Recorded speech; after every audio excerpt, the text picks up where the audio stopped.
Amalan tarekat menjadi amalan yang menjana kekuatan fizikal, mental, spiritual umat Islam. Ini amalan tarekat ni. Amalan yang bila kita amalkan boleh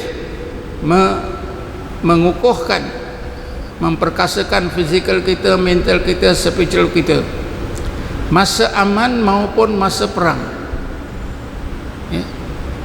Amalan tarekat dan pemimpin dan pimpinan syekhnya selalu disebut dalam lembaran sejarah ada kaitannya yang rapat dengan kemenangan tentera Sultan Muhammad Al-Fatih menewaskan tentera Rom dan berjaya menawan kota Konstantinopel pada tahun 1453. Sultan Muhammad Fatih ni dia memerintah antara tahun 1451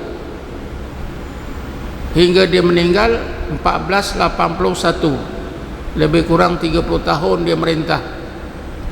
Dia naik tahta masih muda lagi, tapi beliau bertarekat, belajar tarekat dan tasawuf, beramal dengan tarekat Naqsabandiyah. Demikian juga kejayaan Sultan Salahuddin Al-Ayyubi menewaskan tentera salib hingga berjaya menawan Palestin dan Masjidil Aqsa. Begitu juga kegigihan dan ketahanan umat Islam yang dijajah beratus tahun oleh komunis Soviet Union di negara-negara seperti Kyrgyzstan, Uzbekistan, Kyrgyzstan, Turkmenistan dan lain-lain. Adalah merupakan impak atau kesan yang nyata dari amalan tarekat dan pimpinan para syekh. Tuan-tuan dan puan sekalian, tersebarnya Islam ke Asia Tengah sampai ke Soviet pun ditangani, dipelopori oleh orang-orang tarekat, oleh orang-orang sufi, terutamanya orang-orang Turki, bangsa Turki. Bila bangsa Turki masuk Islam dan mereka beramal dengan tarekat, orang-orang Turki ini tuan-tuan terus menyebarkan Islam ke Asia Tengah. Kalau kita pergi ke Uzbekistan, Uzbekistan ini negara Islam yang terbesar di dunia, kawasannya terbesar, 2.7 juta kilometer persegi, penduduknya tak ramai, kira-kira 7 juta. Penduduknya tak ramai, kira-kira 7 juta. Dia terdiri daripada 14 daerah. Kyrgyzstan ni terdiri daripada 14 daerah. Antara 14 daerah ni ada satu daerah bernama Turkistan. Di tengah-tengah Kyrgyzstan tu ada daerah nama Turkistan. Daripada Turkistan ni kita dapat faham itu adalah daerah dulunya sebuah negara orang Turki yang berpindah daripada Turki ke situ, dipelopori oleh orang-orang tarekat. Antaranya seorang syekh tarekat yang dikenali dengan Syekh Yasabi, Ahmad Yasabi. Tarekatnya tarekat Yasabiyah. Kalau tuan-tuan melancong ke Kyrgyzstan, antara lain tuan-tuan akan melawat makam Syekh Ahmad Yasabi. Saya fikir tingginya macam masjid ni tapi panjang lagi makam dia yang dibangunkan oleh Timur Leng. Tuan-tuan mungkin tak pernah dengar Timur Leng. Timur Leng ini seorang panglima dan ketua negara yang berjaya menawan banyak kawasan di Asia Tengah. Dia berasal daripada Tashkent. Tashkent ini berada di negara Uzbekistan. Kalau tuan-tuan pergi Uzbekistan, tuan-tuan akan nampak di sudut-sudut ni bandar negara itu patung Timur Leng. Dan Timur Leng ini seorang pemerintah yang sangat sayang dan memuliakan orang-orang sufi.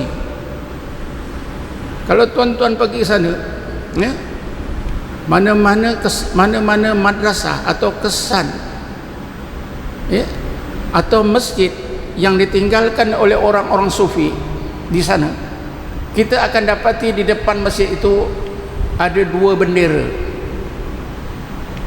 Bendera ini satu bendera, ya, orang sufi itu, satu lagi bendera kerajaan yang dipimpin oleh Timur Leng. Ini melambangkan, ya, kerjasama dan hubungan yang erat antara orang-orang sufi, orang-orang tarekat dengan kerajaan. Ini di Uzbekistan. Kalau tuan-tuan melawat, katalah makam Syekh Bahauddin Naqshbandi, ya, tuan-tuan akan nampak dua tiang bendera, ya. Dua tiang bendera ni, satu itu lambang kerajaan, satu itu lambang orang sufi. Dan ini didirikan, tiang itu didirikan sebagai menandakan hubungan dan kerjasama yang erat antara golongan sufi, ya, dengan kerajaan, dengan umara. Tuan-tuan dan puan-puan sekalian, itu kita tolak di sana, di negara kita, di Asia Tenggara. Mungkin tuan-tuan tak pernah dengar nama Yusuf Mangkasar. Yusuf Mangkasar ni, tuan-tuan, dia beramal dengan tarekat Naqsabandiyah.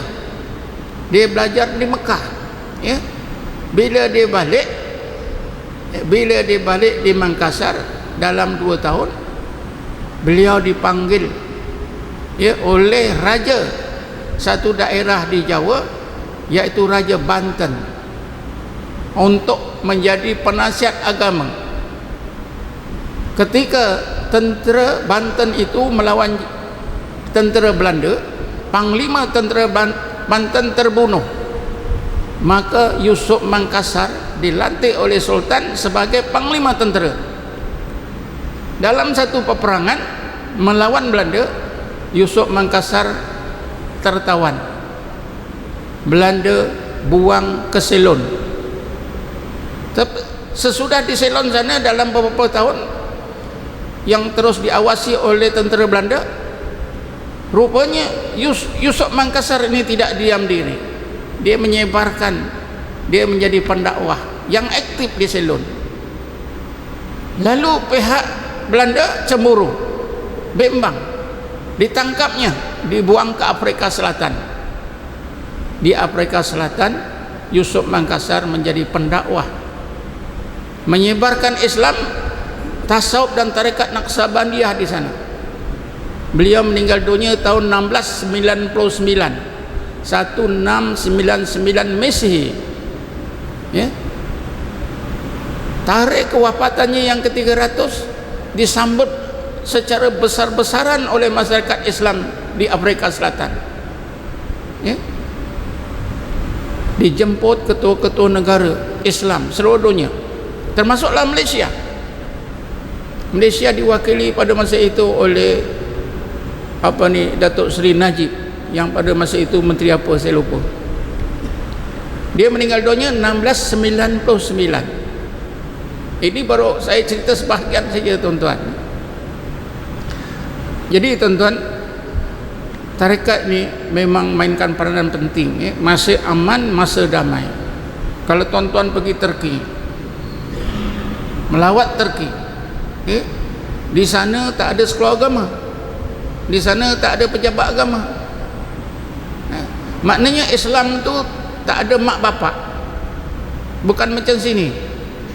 Madrasah ada, pejabat agama ada, apa ada, semua ada, ya. Sana tak boleh, ya. Jadi siapakah yang menjadi bapak mak Islam di Turki? Orang-orang tarekat. Orang-orang tarekat lah yang menjadi pasak Islam di negeri Turki secara senyap-senyap, ya. Seseorang syekh dalam mana-mana tarekat mempunyai murid yang ramai. Orang-orang tarekat inilah, tuan-tuan, yang menyebarkan pendidikan Islam, memberi semangat Islam, ya, berjuang cara Islam, tapi dalam keadaan dalam keadaan tertekan. Karena tidak boleh kalau kita buka madrasah, sekolah Arab, diketahui oleh pemerintah, diperintah tutup. Jadi orang-orang tarekat ini buka juga sekolah agama, tapi cara sembunyi-sembunyi sehingga pemerintah tak tahu. Kadang-kadang pemerintah tahu juga, pemerintah yang baik, pegawai yang baik buat tak tahu. Coba tuan-tuan lawatlah Turki, macam mana Islam sana dikembangkan. Orang-orang tarekat mainkan peranan. Begitu juga di barat sekarang tuan-tuan, di barat pengaruh Islam di barat, banyak orang-orang barat masuk Islam karena banyak dipengaruhi oleh pengajaran tasawuf dan tarekat.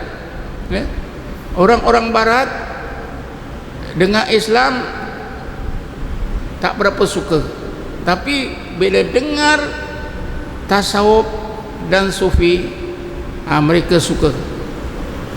Kalau kita pergi sana, ramai orang-orang barat ni masuk Islam, menerusi orang-orang sufi, menerusi orang-orang tasawuf, menerusi amalan tarekat. Sebab itulah tuan-tuan, di Arab Saudi sendiri, negara yang memang tak membenarkan tarekat, kalau kita pergi mana-mana, masa kita pergi umrah, ada banner-banner yang mengalakkan kita, marilah kita berzikir, marilah kita selawat Nabi. Maknanya kesedaran itu sudah ada.